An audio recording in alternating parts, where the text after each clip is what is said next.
Good morning to you. Day 2 of the Wealth Creators University. But let's summarize a little bit of what we learned yesterday. Now for me, this is the third time I've been on the course, but what I find incredible is that whenever you come on these type of courses, you learn more, you realize bits that you missed out on. So there's only 4 things that I really want to bring to your attention today.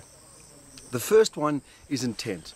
If you understand the formula for riches or the formula for success, it all starts off with intent.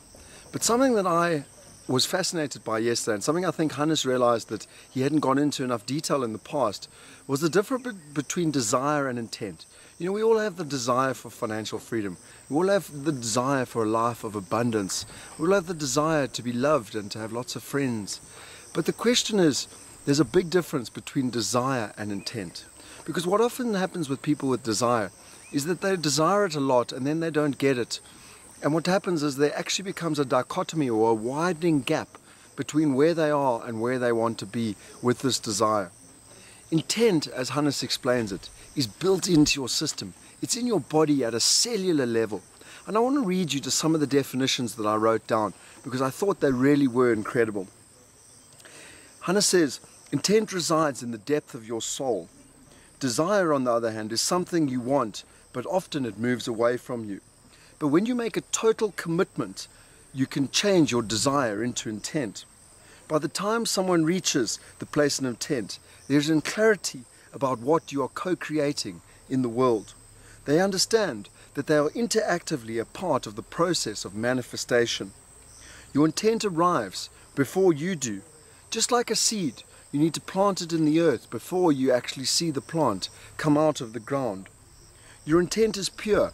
And if it is pure, everything will in fact turn out to be all right. So even when you make mistakes, it's all perfect because it's taking you on the journey and where you actually need to go. And you need to understand that and learn from them. And then lastly, intent guides you. Life's purpose changes. So your life's purpose changes all the time, but your intent is that North Star. It keeps you permanently going in the right direction.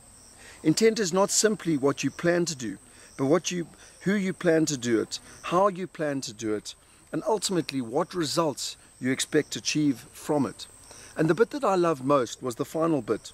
Your search says more about you than anything else. So what are you searching for in your life? What are you trying to understand? Because that is what says so much about you. The next thing was the definition of strategy. Now, Hannes' definition of strategy for a wealth creator is the intelligent use of limited resources to get from where you are to where you want to be in the quickest possible time with the least amount of risk. Now that is very, very clever, and I'm going to repeat that.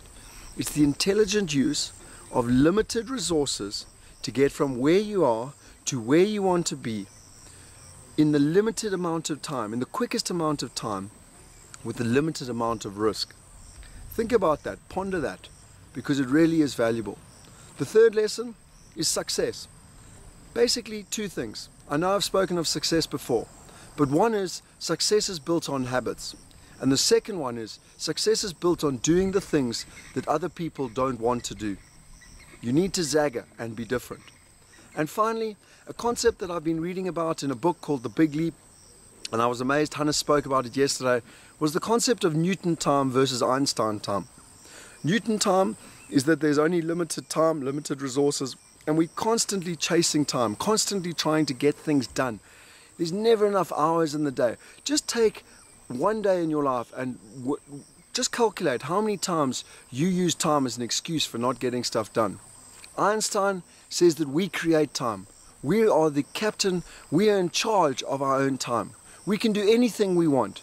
And he explains it that imagine when you're having a lot of fun. Maybe you're with your wife, your girlfriend, or your friends. And how quickly does time go? Or imagine you sitting in a boring meeting. How slow does time go? And that's the essence of Einstein time. You're in control of time. And when you're in control of time, you're in control of your life. So those are the 4 major lessons from day 1. Really keen and dedicated and looking forward to day 2 and looking forward to bringing you those messages. So a very early morning here in Shumbas. You can see it's a beautiful day, but the light has not come up properly yet. I bid you farewell and hopefully those lessons were of value. Thank you.